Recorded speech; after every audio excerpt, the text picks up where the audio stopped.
नमस्कार दोस्तों, स्वागत है आप सभी का हमारे चैनल पौराणिक लोक पर। जय माता दी प्रिय मित्रों, आज नवरात्रि का तीसरा दिन है और आज हम आपको सुनाने जा रहे हैं दुर्गा सप्तशती का चौथा और पांचवा अध्याय। चौथा अध्याय देवी स्तुति के रूप में जाना जाता है, जिसमें देवताओं द्वारा मां दुर्गा की स्तुति की जाती है और साथ ही इस अध्याय में देवता मां दुर्गा की प्रशंसा करते हैं। वहीं पांचवें अध्याय में शुंभ निशुंभ वध के बारे में बताया गया है। तो चलिए माता रानी के चरण कमलों का ध्यान करते हुए सुनते हैं दुर्गा सप्तशती अध्याय 4 और 5 की बहुत ही सुंदर कथा, जो कि इस प्रकार है। चौथा अध्याय। महर्षि मेधा बोले, देवी ने जब पराक्रमी दुरात्मा महिषासुर को मार गिराया और असुरों की सेना को मार दिया, तब इंद्रादि समस्त देवता अपने सिर को झुकाकर भगवती की स्तुति करने लगे और बोले, जिस देवी ने अपनी शक्ति से यह जगत व्याप्त किया है और जो संपूर्ण देवताओं तथा महर्षियों की पूजनीय है, उस अंबिका को हम भक्तिपूर्वक नमस्कार करते हैं। माता हम सबका कल्याण करे। जिस अतुल प्रभाव और बल का वर्णन भगवान विष्णु, शंकर और ब्रह्मा जी भी नहीं कर सके, वही चंडिका देवी इस संपूर्ण जगत का पालन करे और अशुभ भय का नाश करे। पुण्यात्माओं के घरों में तुम स्वयं लक्ष्मी रूप हो और पापियों के घरों में तुम अलक्ष्मी रूप हो, और साथ ही सत्कुल में उत्पन्न होने वालों के लिए तुम लज्जा रूप होकर उनके घरों में निवास करती हो। हम उस दुर्गा भगवती को नमस्कार करते हैं।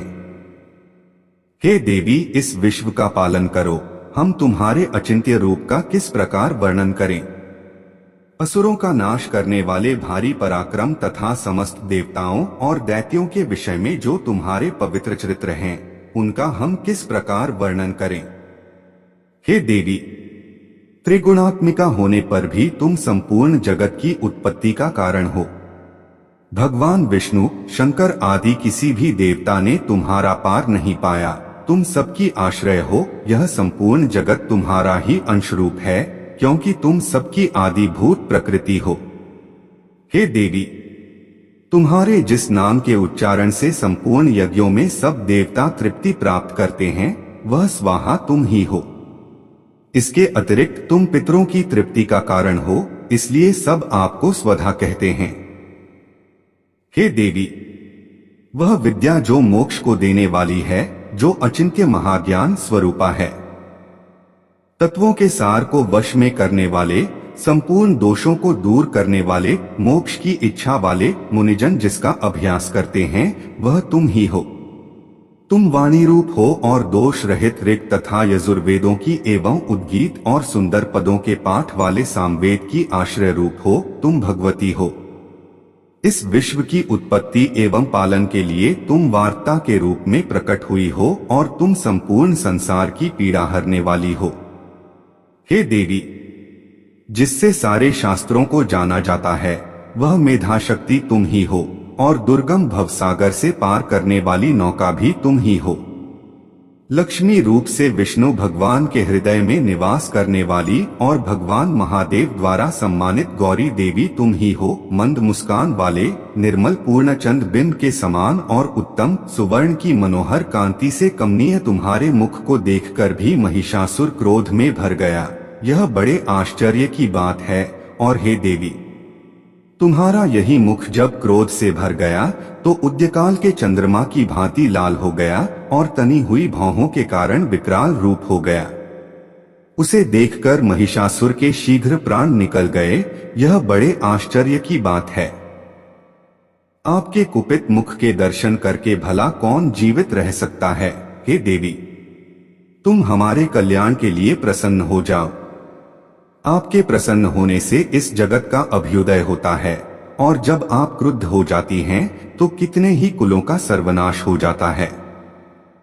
यह हमने अभी अभी जाना है, जब तुमने महिषासुर की बहुत बड़ी सेना को देखते ही देखते मार दिया।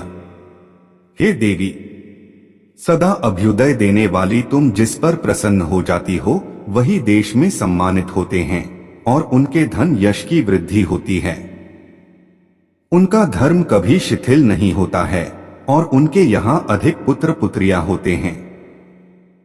हे देवी, तुम्हारी कृपा से ही धर्मात्मा पुरुष प्रतिदिन श्रद्धापूर्वक यज्ञ करता है और धर्मानुकूल आचरण करता है और उसके प्रभाव से स्वर्गलोक में जाता है, क्योंकि तुम तीनों लोकों में मनवांछित फल देने वाली हो।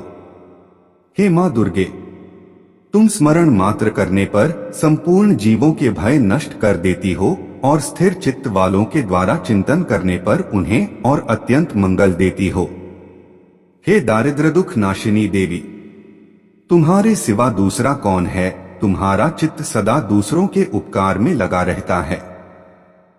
हे देवी, तुम शत्रुओं को इसलिए मारती हो कि उनके मारने से दूसरों को सुख मिलता है। वह चाहे नरक में जाने के लिए चिरकाल तक पाप करते रहे हों, किंतु तुम्हारे साथ युद्ध करके सीधे स्वर्ग को जाएं, इसीलिए तुम उनका वध करती हो। हे देवी, क्या तुम दृष्टिपात मात्र से समस्त असुरों को भस्म नहीं कर सकती?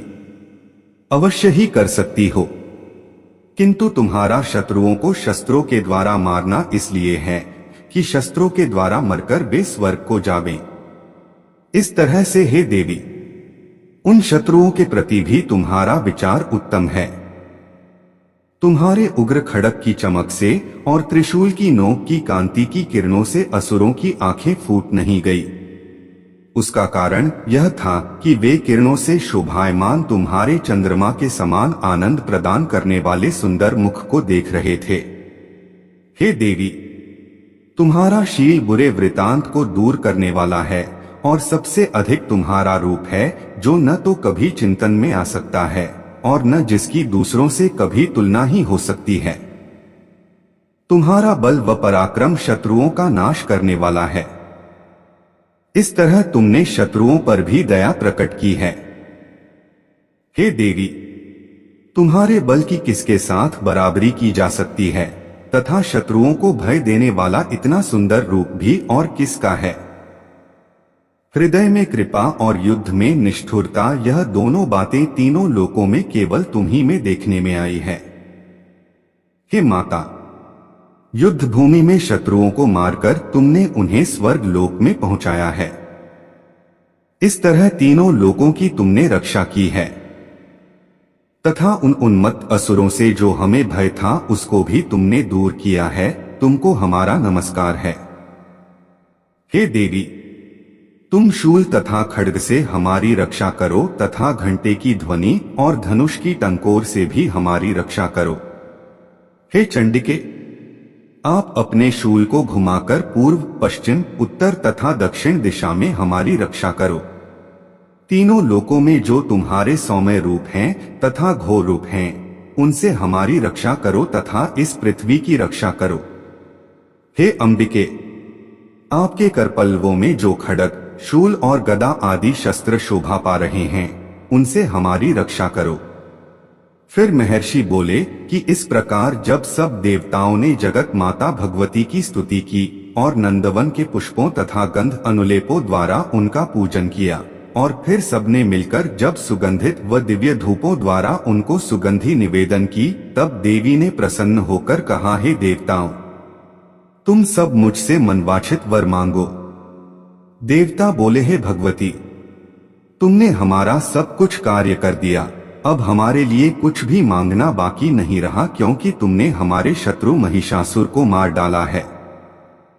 हे महेश्वरी, तुम इस पर भी यदि हमें कोई वर देना चाहती हो तो बस इतना वर दो कि जब जब हम आपका स्मरण करें तब तब आप हमारी विपत्तियों को हरण करने के लिए हमें दर्शन दिया करो। हे अंबिके, जो कोई भी तुम्हारी स्तुति करे तुम उनको वित्त, समृद्धि और वैभव देने के साथ ही उनके धन और स्त्री आदि संपत्ति बढ़ावे और सदा हम पर प्रसन्न रहें। महर्षि बोले, हे राजन, देवताओं ने जब जगत के लिए तथा अपने लिए इस प्रकार प्रश्न किया तो बस तथास्तुर कहकर देवी अंतर्धान हो गई। हे भूप, जिस प्रकार तीनों लोकों का हित चाहने वाली यह भगवती देवताओं के शरीर से उत्पन्न हुई थी, वह सारा वृतांत मैंने तुझसे कह दिया है। अब इसके पश्चात दुष्ट असुरों तथा शुंभ निशुंभ का वध करने और सब लोगों की रक्षा करने के लिए जिस प्रकार गौरी देवी के शरीर से उत्पन्न हुई थी, वह सारा वृतांत मैं यथावत वर्णन करता हूँ, सो तुम ध्यान पूर्वक सुनो। 5वां अध्याय। महर्षि मेधा ने कहा, पूर्व काल में शुंभ निशुंभ नामक असुरों ने अपने बल के मद से इंद्र का त्रिलोकी का राज्य और यज्ञों के भाग छीन लिए, और वह दोनों इसी प्रकार सूर्य, चंद्रमा, धर्मराज और वरुण के अधिकार भी छीन कर स्वयं ही उनका उपयोग करने लगे। वायु और अग्नि का कार्य भी वही करने लगे, और इसके पश्चात उन्होंने जिन देवताओं का राज्य छीना था उनको अपने अपने स्थान से निकाल दिया। इस तरह से अधिकार छिने हुए देव तथा दैत्यों द्वारा निकाले हुए देवता अपराजिता देवी का स्मरण करने लगे कि देवी ने हमको वर दिया था कि मैं तुम्हारी संपूर्ण विपत्तियों को नष्ट करके रक्षा करूंगी। ऐसा विचार करके सब देवता हिमालय पर गए और भगवती विष्णुमाया की स्तुति करने लगे। देवताओं ने कहा, देवी को हमारा नमस्कार है, शिव को हमारा नमस्कार है, प्रकृति और भद्रा को नमस्कार है। हम लोग रौद्र, नित्या और गौरी को नमस्कार करते हैं। ज्योत्सनामी, चंद्ररूपिणी व सुख रूपा देवी को निरंतर नमस्कार है। शरणागतों का कल्याण करने वाली वृद्धि और सिद्धि रूपा देवी को हम बार 2 नमस्कार करते हैं, और नैऋति, राजाओं की लक्ष्मी तथा सर्वाणी को नमस्कार है। दुर्गा को, दुर्ग स्थलों को पार करने वाली दुर्गपारा को, सारा, सर्वकारिणी, ख्याति कृष्ण और घूम्र देवी को सदैव नमस्कार है। अत्यंत सौम्य तथा अत्यंत रौद्र रूपा को हम नमस्कार करते हैं, उन्हें हमारा बारंबार प्रणाम है। जगत की आधारभूत कृति देवी को बार बार नमस्कार करते हैं। जिस देवी को प्राणी मात्र विष्णु माया कहते हैं, उसको नमस्कार है, उसको नमस्कार है, उसको नमस्कार है। जो देवी संपूर्ण प्राणियों में चेतना कहलाती है, उसको नमस्कार है, उसको नमस्कार है, उसको नमस्कार है। जो देवी संपूर्ण प्राणियों में बुद्धि रूप से स्थित है, उसको नमस्कार है, उसको नमस्कार है, उसको नमस्कार है। जो देवी सब प्राणियों में निद्रा रूप से विराजमान है, उसको नमस्कार है, उसको नमस्कार है, उसको नमस्कार है। जो देवी संपूर्ण प्राणियों में क्षुधा रूप से विराजमान है, उसको नमस्कार है, उसको नमस्कार है, उसको नमस्कार है। जो देवी संपूर्ण प्राणियों में छाया रूप से स्थित है, उसको नमस्कार है, उसको नमस्कार है, उसको नमस्कार है। जो देवी सब प्राणियों में शक्ति रूप से स्थित है, उसको नमस्कार है, उसको नमस्कार है, उसको नमस्कार है। हे राजन, पूर्व काल में देवताओं ने अपने अभीष्ट फल पाने के लिए जिस प्रकार से कई दिनों तक देवी की स्तुति की है, और देवराज इंद्र ने बहुत दिनों तक जिसकी सेवा की है, वह कल्याण की साधना भूता ईश्वरी हमारा कल्याण और मंगल करे तथा सारी विपत्तियों को नष्ट कर डाले। माता, हम देवता गण असुरों के सताए हुए हैं, हम संपूर्ण देवता उस परमेश्वरी को इस समय नमस्कार करते हैं, तथा जो भक्ति पूर्वक स्मरण किए जाने पर तुरंत ही सब विपत्तियों को नष्ट कर देती है, वह जगदम्बा इस समय भी हमारा मंगल करके हमारी समस्त विपत्तियों को दूर करें। महर्षि मेधा ने कहा, हे राजन, इस प्रकार जब देवता स्तुति कर रहे थे तो उसी समय पार्वती देवी गंगा में स्नान करने के लिए आई। तब उनके शरीर से प्रकट होकर शिवा देवी गौरी बोली, शुंभ दैत्य के द्वारा स्वर्ग से निकले हुए और निशुंभ से हारे हुए यह देवता मेरी स्तुति कर रहे हैं। पार्वती के शरीर से अंबिका यानी गौरी निकली थी, इसलिए उसको संपूर्ण लोक में कौशिकी कहते हैं। कौशिकी के प्रकट होने के पश्चात पार्वती देवी के शरीर का रंग काला हो गया और वह हिमालय पर रहने वाली कालिका देवी के नाम से प्रसिद्ध हुई। फिर शुंभ और निशुंभ के दूत चंडमुंड वहां आए और उन्होंने परम मनोहर रूप वाली अंबिका देवी को देखा, और वह शुंभ के पास जाकर बोले, महाराज, एक अत्यंत सुंदर स्त्री हिमालय को प्रकाशित कर रही है। वैसा रंग रूप आज तक हमने किसी स्त्री में नहीं देखा। हे असुरेश्वर, आप यह पता लगाएं कि वह कौन है और आप उसको ग्रहण कर ले। वह स्त्री स्त्रियों में रत्न है। वह अपनी कांति से दसों दिशाओं को प्रकाशित करती हुई वहां स्थित है, इसलिए आपका उसको देखना उचित है। हे असुर राज, तीनों लोकों के हाथी, घोड़े और मणि इत्यादि जितने रत्न हैं, वह सब इस समय आपके घर में शोभायमान हैं। हाथियों में रत्न रूप रावत हाथी और उच्चैश्रवा नामक घोड़ा तो आप इंद्र से ले आए हैं। हंसों द्वारा जुता हुआ विमान जो कि ब्रह्मा जी के पास था, अब भी आपके पास है। और यह महापद्म नामक खजाना आपने कुबेर से छीना है। समुद्र ने आपको सदा खिले हुए फूलों की किंजलकिनी नामक माला दी है। वरुण का कंचन की वर्षा करने वाला छत्र आपके पास है।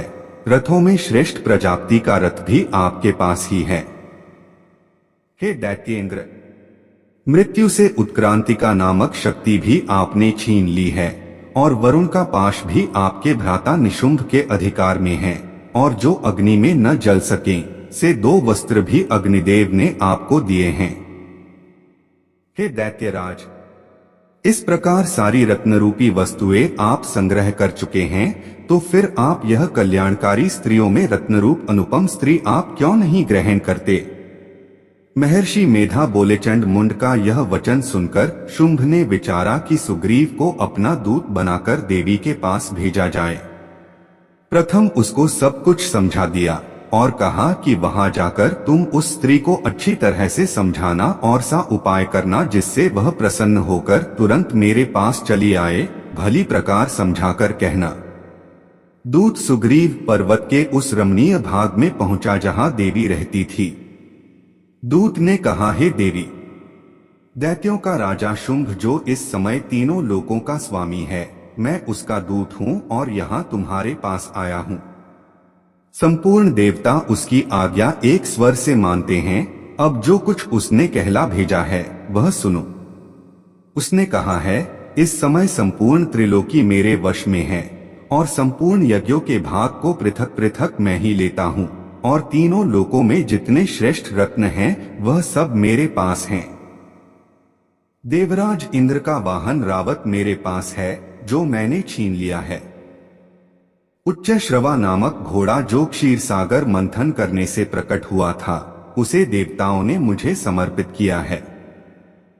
हे सुंदरी, इनके अतिरिक्त और भी जो रत्न भूषण पदार्थ देवताओं के पास थे वह सब मेरे पास हैं। हे देवी, मैं तुम्हें संसार की स्त्रियों में रत्न मानता हूँ, क्योंकि रत्नों का उपभोग करने वाला मैं ही हूँ। हे चंचल कटाओं वाली सुंदरी, अब यह मैं तुझ पर छोड़ता हूँ कि तू मेरे या मेरे भाई महापराक्रमी निशुंभ की सेवा में आ जाए। यदि तू मुझे वरेगी तो तुझे अतुल महान शौर्य की प्राप्ति होगी। अतः तुम अपनी बुद्धि से यह विचार कर मेरे पास चली आओ। महर्षि मेधा ने कहा, दूत के सा कहने पर संपूर्ण जगत का कल्याण करने वाली भगवती दुर्गा मन ही मन मुस्कुराई और इस प्रकार कहने लगी। देवी ने कहा, हे दूत, तू जो कुछ कह रहा है वह सत्य है और इसमें किंचित मात्र भी झूठ नहीं है। शुंभ इस समय तीनों लोकों का स्वामी है और निशुंभ भी उसी की तरह पराक्रमी है, किंतु इसके संबंध में मैं जो प्रतिज्ञा कर चुकी हूँ उसे मैं कैसे झुठला सकती हूँ। अतः तू मैंने जो प्रतिज्ञा की है उसे सुन। जो मुझे युद्ध में जीत लेगा और मेरे अभिमान को खंडित करेगा तथा बल में मेरे समान होगा, वही मेरा स्वामी होगा। इसलिए शुंभ अथवा निशुंभ यहाँ आए और युद्ध में जीतकर मुझसे विवाह कर ले। इसमें भला देर की क्या आवश्यकता है। दूत ने कहा, हे देवी, तुम अभिमान में भरी हुई हो, मेरे सामने तुम सी बात न करो। इस त्रिलोकी में मुझे तो सा कोई दिखाई नहीं देता जो कि शुंभ और निशुंभ के सामने ठहर सके। हे देवी, जब अन्य देवताओं में से कोई शुंभ व निशुंभ के समान युद्ध में ठहर नहीं सकता तो तुम जैसी स्त्री उनके सामने रणभूमि में ठहर सकेगी। जिन शुंभ आदि असुरों के सामने इंद्र आदि देवता नहीं ठहर सके तो फिर तुम अकेली स्त्री उनके सामने कैसे ठहर सकेगी। अतः तुम मेरा कहना मानकर उनके पास चली जाओ नहीं तो जब वह तुम्हें केश पकड़कर घसीटते हुए ले जाएंगे तो तुम्हारा गौरव नष्ट हो जाएगा, इसलिए मेरी बात मान लो। देवी ने कहा, जो कुछ तुमने कहा ठीक है।